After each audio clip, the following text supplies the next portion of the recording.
All right, guys, this is one I am super excited to talk about today.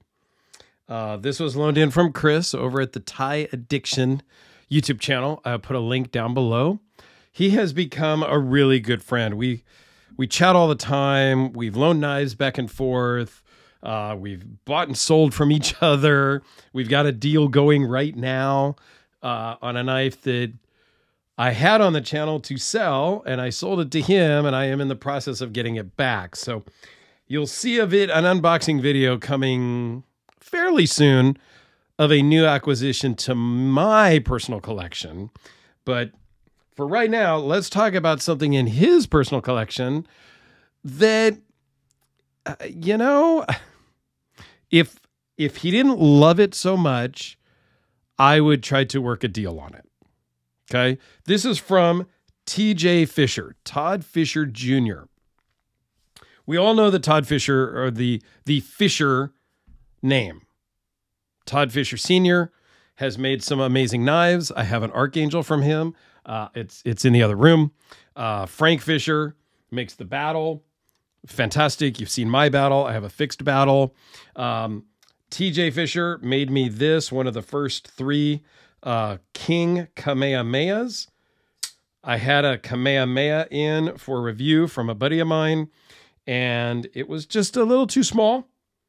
And so when in talking with TJ, he said he was going to make a bigger version of it, and I had to get in, and I got one of the first three Kings, as he calls it. Then we've got the Cobra, and this is a fan-freaking-tastic version of the Cobra. I owned one of the original Cobras, one of the first 10 that he kind of mass-produced, if you will. Normally, TJ does all custom stuff, like this one, true custom. He did 10 Cobras where you could really only pick the color, OD green or coyote, I think. And I'll put a link to that promotion video that I did, or a video or two that I did of the Cobra way back, because I had one of the prototypes and I had the first production, if you will, even though 10 knives I don't think is production. I think that's still custom. Let's not get into that argument today. This Cobra is not the same Cobra that I used to have. Mine was a little bit bigger. It was a 4-inch blade, a little bit under. This is the 3.5, I think they call it. The blade's a little under. And mine was a sheepsfoot blade, where this is a drop point. Mine was CPM 154, and this is a gorgeous, beautiful Sanmai Damascus. Like, I have no words. I had seen pictures of this one when Chris got it. I think I saw some work in progress pictures while it was being made.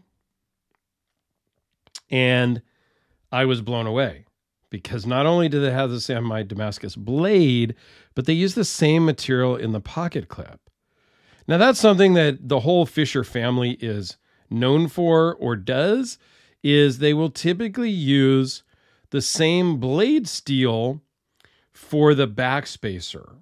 Okay, this one has barrel spacers instead of a back spacer.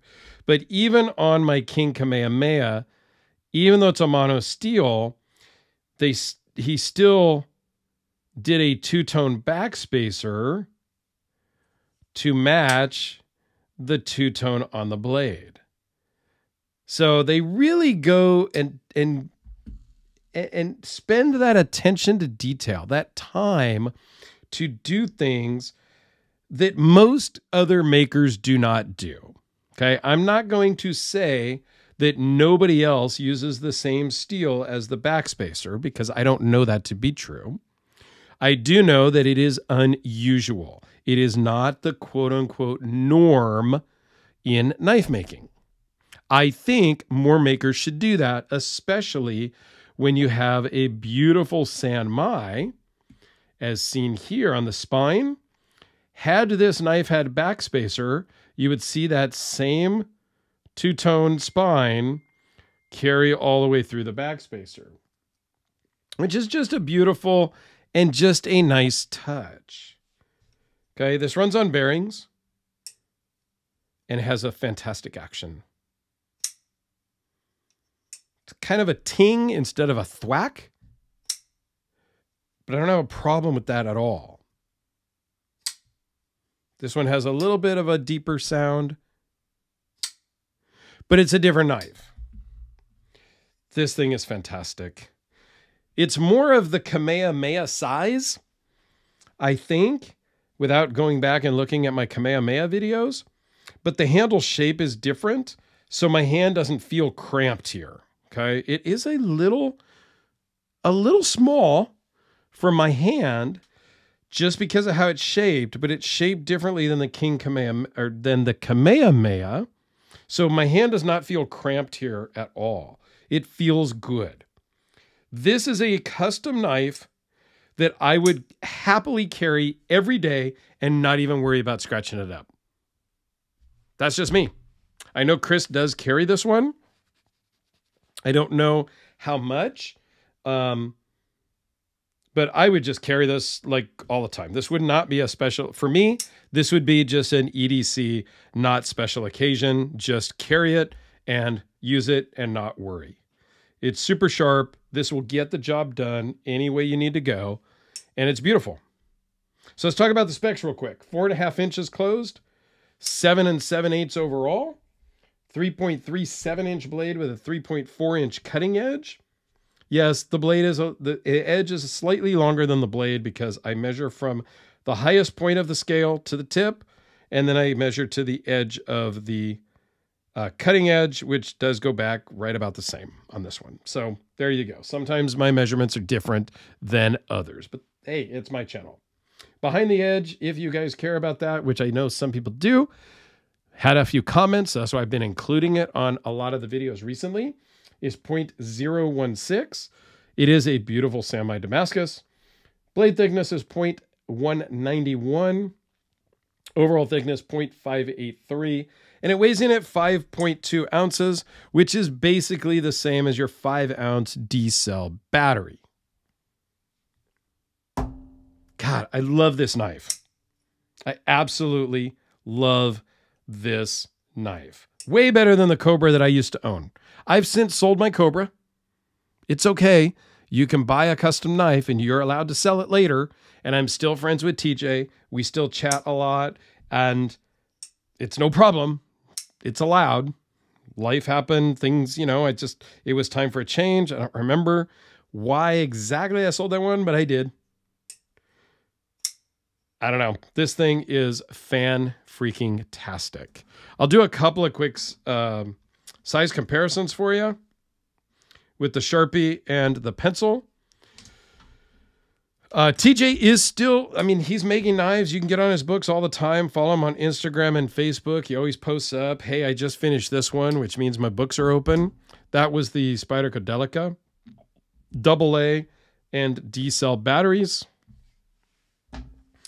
The King Kamehameha next to it. The King Kamehameha is big, I'll be honest. I do not really carry this one as much as I had thought I would.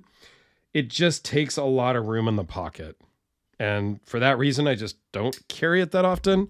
But it's part of my Fischer trifecta, so I can't let it go.